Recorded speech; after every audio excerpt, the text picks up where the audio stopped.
Welcome to the Well Woman Show, where we use intersectional feminism, mindfulness, leadership, and strategy to support smart women to change the world without anxiety, insecurity, and burnout. On the show, we challenge the status quo and support you to unlearn harmful messages that keep you playing small so you can activate your superpowers and live with joy, confidence, and ease.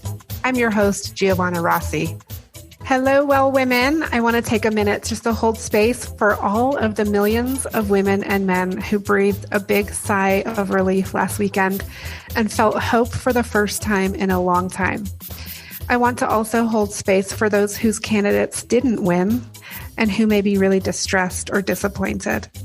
This is an important time in our country to listen to and respect one another. Either way you look at it, it was remarkable to witness history in the making last weekend as Vice President-elect Kamala Harris became the first woman, first African American, and the first South Asian American to be elected to the office. I watched her speech with my family, and my daughter held my hand the whole way through the Vice President-elect's speech. It's a night I definitely won't easily forget. And I want to send a special thank you to the many Black women organizers, communities of color in battleground states, and everyday citizens that mobilized to make it possible.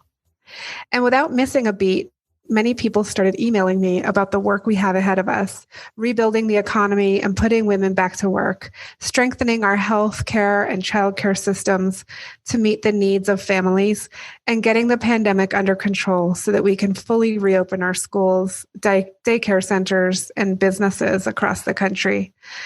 Women are at the center of these challenges, and we're at the center of the solutions. And women are fed up, according to Gemma Hartley, author and speaker whose book, Fed Up, Emotional Labor, Women, and the Way Forward, brings much needed awareness to the invisible work shouldered by women. Her viral Harper's Bazaar article, Women Aren't Nags, We're Just Fed Up, sparked an international conversation about emotional labor, inequality, and was shared by and read by millions of readers.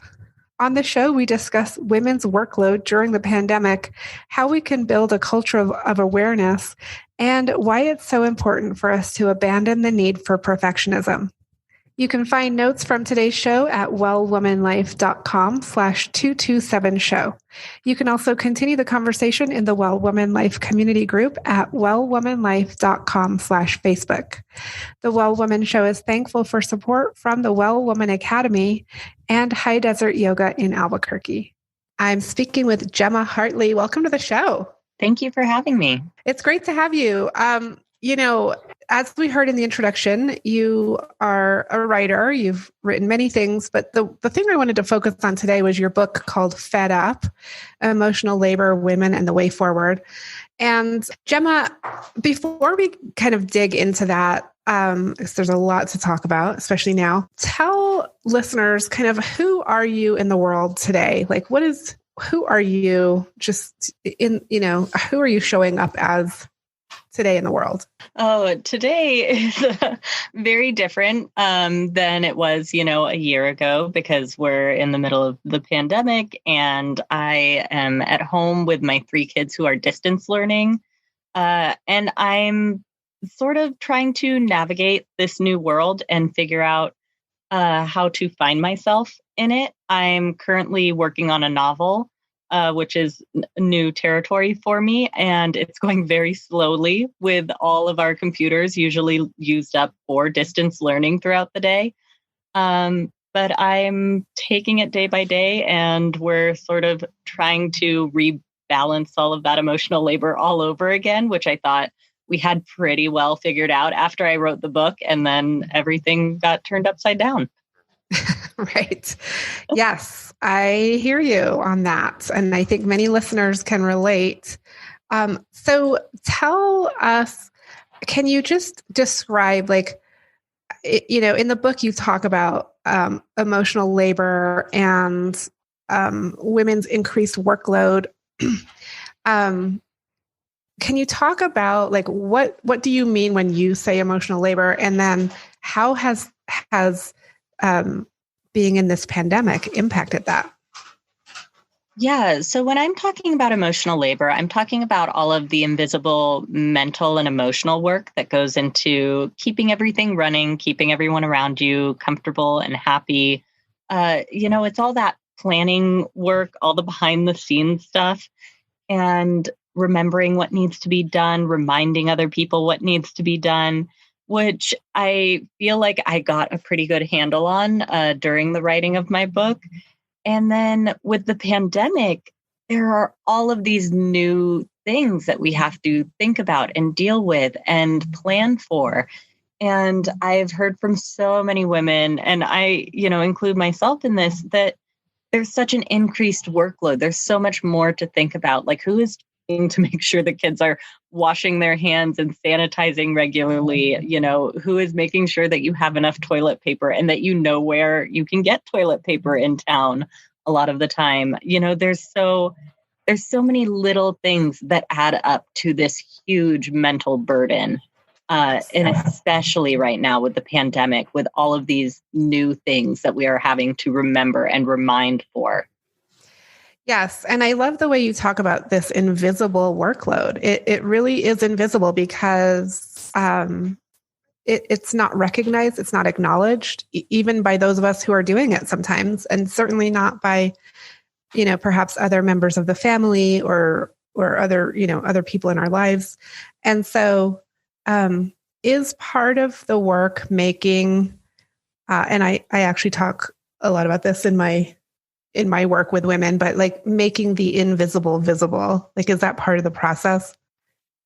Yes, I talk about this all the time. I say, like, the one thing that we really need to do in order to shift this balance is to make the invisible visible. Like, we have to start recognizing this work, start talking about it, because so often we carry this load and either don't realize we're doing it, or we start to be cognizant of it. And then we're like, oh, but, nothing's going to change. I'm the one that needs to have everything under control. So I'll just keep doing it. I'll keep asking for help when what you really need isn't help. It's a partner who is fully there for you and participating in this work with you.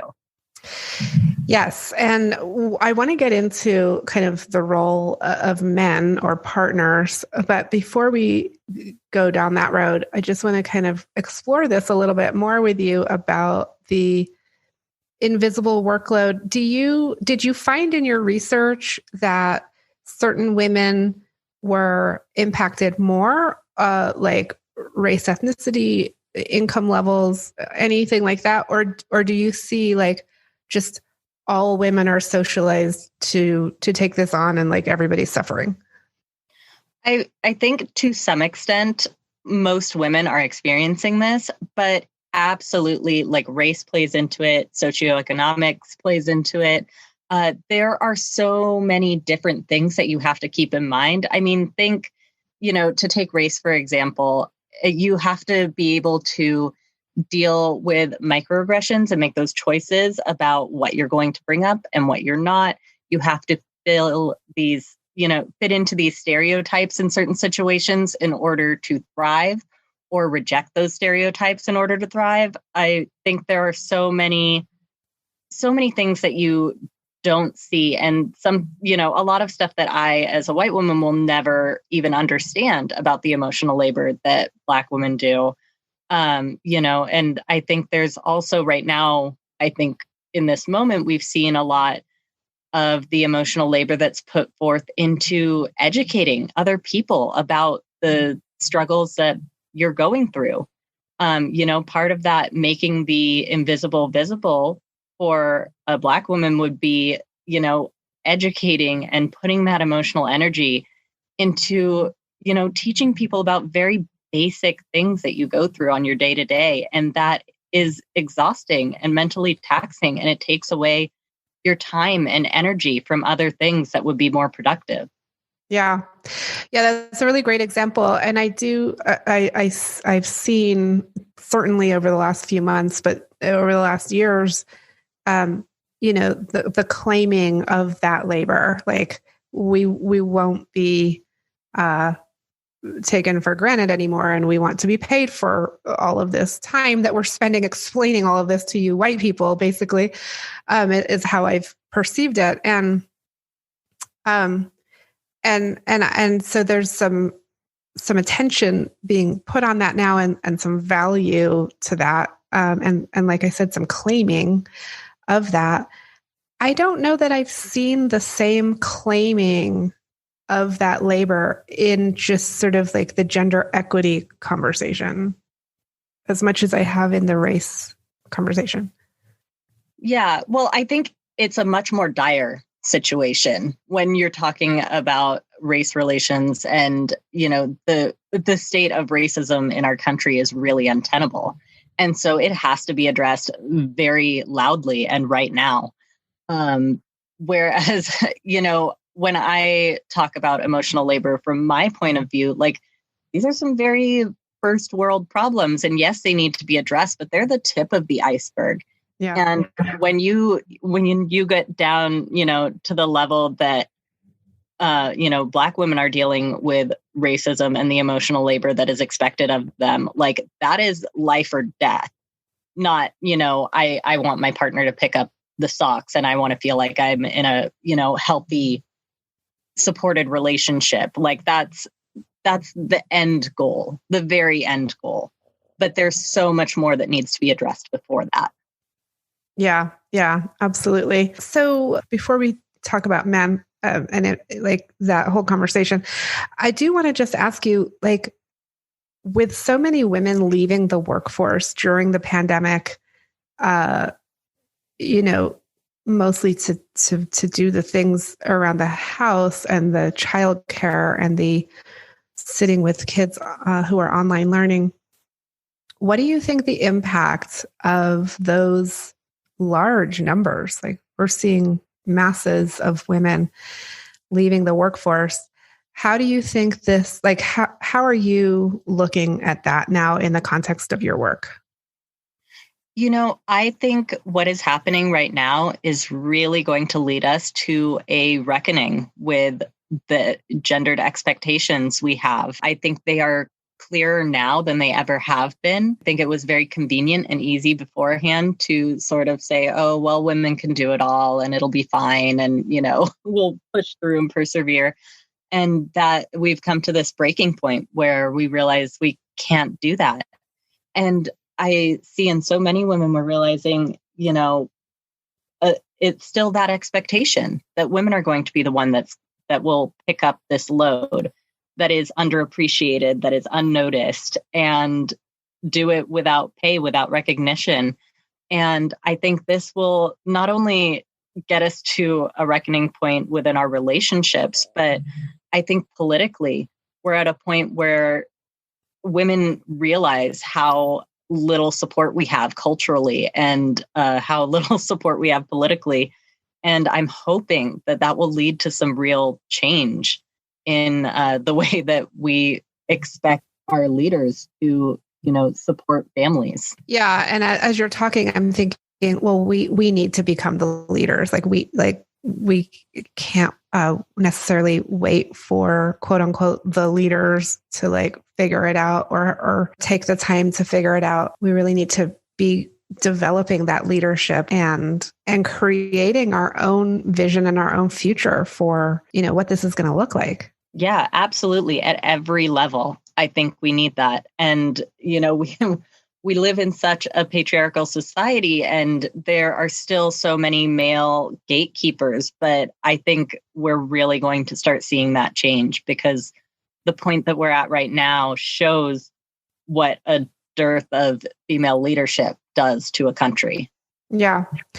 And just to be clear, I do want to say for listeners, you know, because I talk about the patriarchy a lot and you've brought it up as well.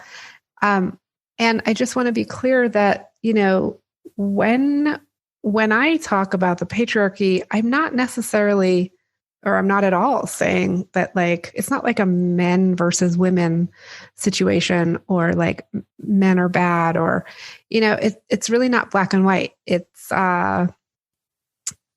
more like the systems that have been created through this patriarchy, through the patriarchal system, doesn't actually benefit anyone, men or women. Like, it's definitely not women, but men are also losing out by having to subscribe to this system that really it really is damaging to everybody in the end. So I just wanted to say that if you have anything you want to say about that, and also to address kind of where do we go from here in terms of bringing men into the conversation, which is, I know, something that you write about too.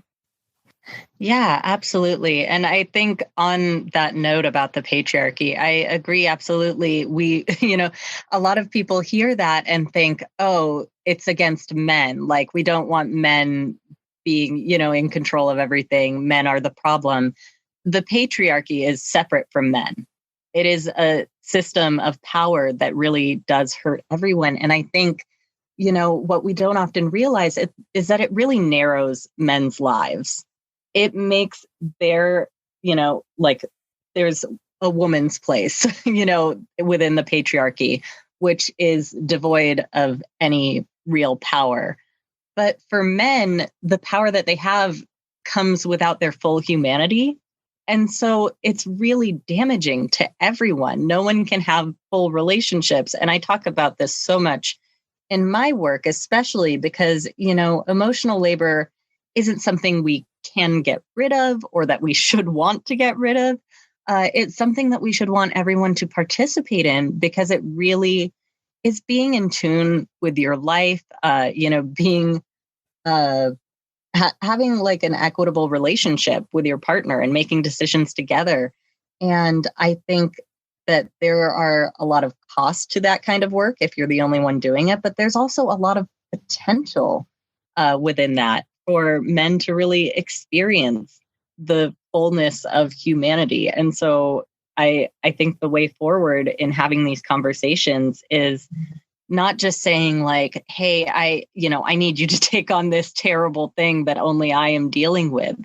It's talking about, how do we come together and create a life that works for both of us and that brings both of us happiness and joy and fulfillment. Absolutely. I'm speaking with Gemma Hartley, author of Fed Up, Emotional Labor, Women, and the Way Forward. We'll be right back. I'm so thankful for support from High Desert Yoga, promoting optimum physical health, clarity of mind, and spiritual inspiration for all. You're invited to join me for a brand new monthly group experience over in the Well Woman Academy. This is a monthly group that includes access to the full 6-week course based on feminism, mindfulness, and the Well Woman Life Framework. It includes weekly groups coaching sessions with me, as well as office hours and a private Facebook group to share and grow. Don't get me wrong, this is hard work, but with these tools, you will easily find the time to do the course, get the coaching, and reach your goals monthly. If you find yourself worrying about whether you'll ever make it in the thing you're pursuing, waking up in the middle of the night with anxiety, lacking the energy you need to get everything done, stuck in some aspect of leading your team, procrastinating on moving forward with projects and tasks, or in a leadership role but second-guessing yourself constantly, I'd love to introduce you to the Well Woman Academy. It's for smart, high-achieving women changing the world who want to overcome anxiety, burnout, perfectionism, and insecurity. The result?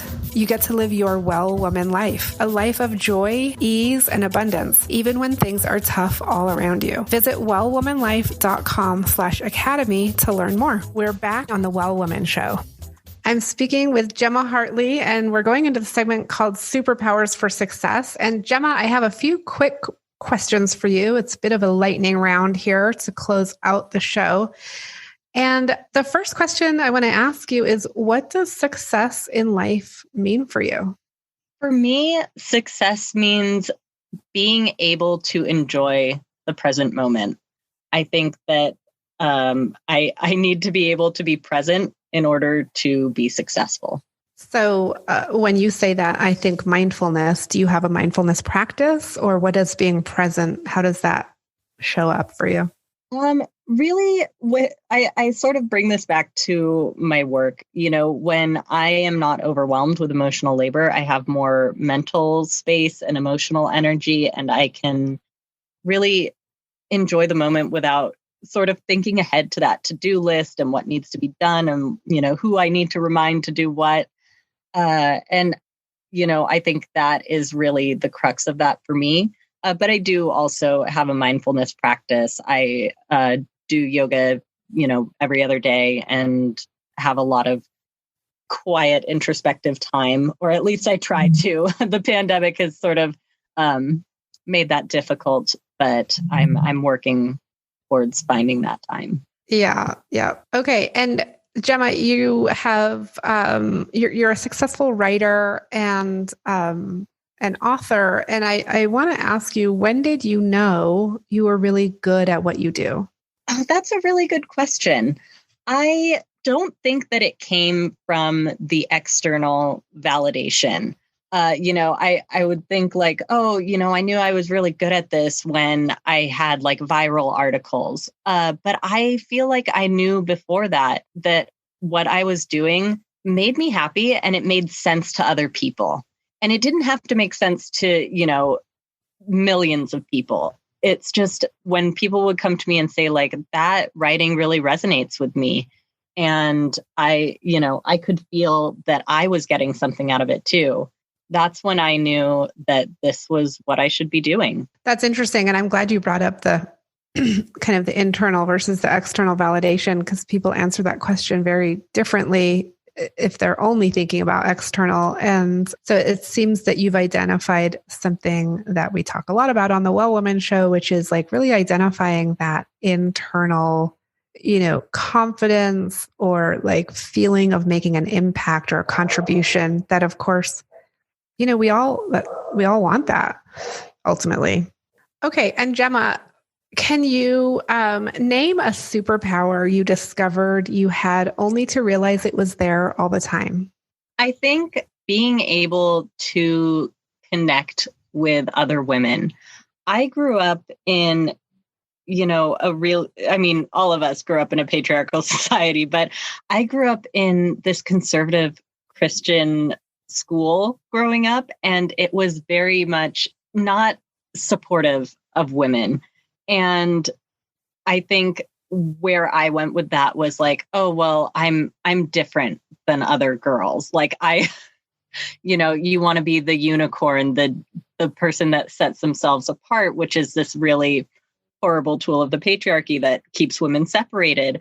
And I was very surprised, I think, to find community with women as I grew older and sort of came into my own, and being able to do that, through my writing and in my real life, I was like, oh, I've always been meant to be with other women and, be in community with other women.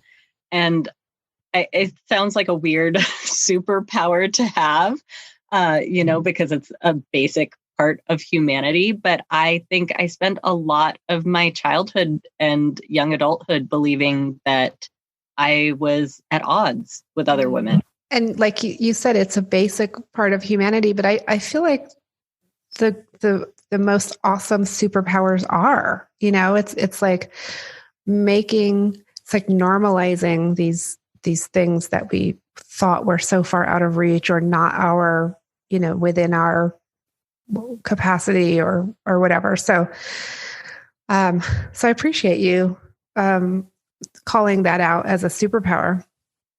It's important. And so a few more questions here for you in this segment. What advice would you give your younger self, say, 10, 15 years ago? I think the advice I would give myself is to be gentle with myself. I expected a lot from myself, and I often pushed myself a little bit too hard, rather than just letting myself be at the level that I was at. I wanted to be a successful writer, and I would do anything that it took to get to that point. And I think sometimes I really rushed myself, and I wrote things that I'm not super proud of in retrospect. I know that learning and growth need to happen. But I think if I gave myself a little bit of a pause, I would have made better decisions early on in my career. Yeah, that's a good one. And Gemma, do you identify as a feminist? Oh, absolutely. 100%. And I think everyone should. What does that mean for you? I think at its core, feminism is just the belief that everyone deserves equitable treatment. And I think that without feminism, I think some people are kind of, they'll go the cop-out route of like, I'm a humanist, I believe in everyone. But when you live in a society that puts women beneath men, you need to be a feminist because you have to, lift people up so that everyone can be at the same level and enjoy their full humanity. Yeah. I remember growing up, I was brought up by a strong feminist, and I remember this sort of very normal idea that like men and women were feminists. And then as I got older, I was like, oh, that's not really how it is. What do you think it will take for men to claim that as well? I have a complicated relationship with men claiming feminism, not because they shouldn't be feminist and hold feminist ideals, but I think that the label is so much less important than the action. And so I think what it's going to take is them showing up and doing the work and not expecting all of the emotional labor to be done for them. Yeah. Absolutely. I love that.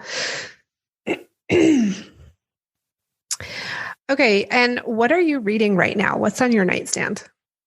Oh, I have so many books on my nightstand, but right now I'm currently reading Bess Kalb's Nobody Will Tell You This But Me, which is really wonderful so far. I've just started that. And then I'm also reading Alexander Chee's How to Write an Autobiographical Novel. Both are very different and really wonderful nonfiction picks.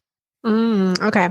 We'll include that in the show notes and link to those. We love recommendations, book recommendations. What is right now, with everything going on, what is your greatest challenge?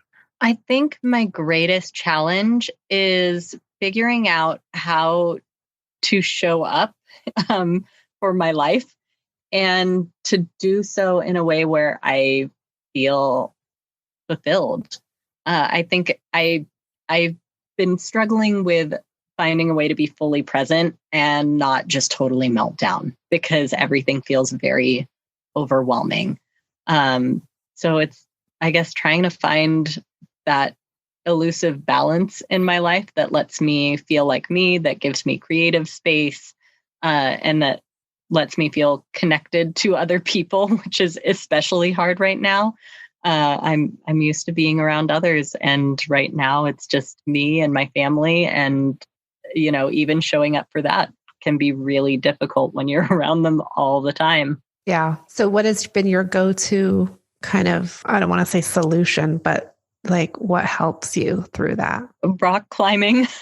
It's the only thing I think that has gotten me through this pandemic has been rock climbing. I was really into it before the pandemic hit and was like doing bouldering competitions and stuff. And it's one thing, especially now with like the nice fall weather, I can go outside and go bouldering, and I get to be around other people in a socially distanced way that provides me with a little bit of community, but mostly just gets me out of my head completely. Yeah, I think that's a great point. So finding something that gets you out of your head that's actually physical, because when we're physical, we can release some of that energy, that just like release it out of our bodies, and that helps a lot. Last question for you, Gemma. What makes a good leader? I think compassion makes a good leader. Someone that understands that, their experience isn't the only one that matters. Yes. And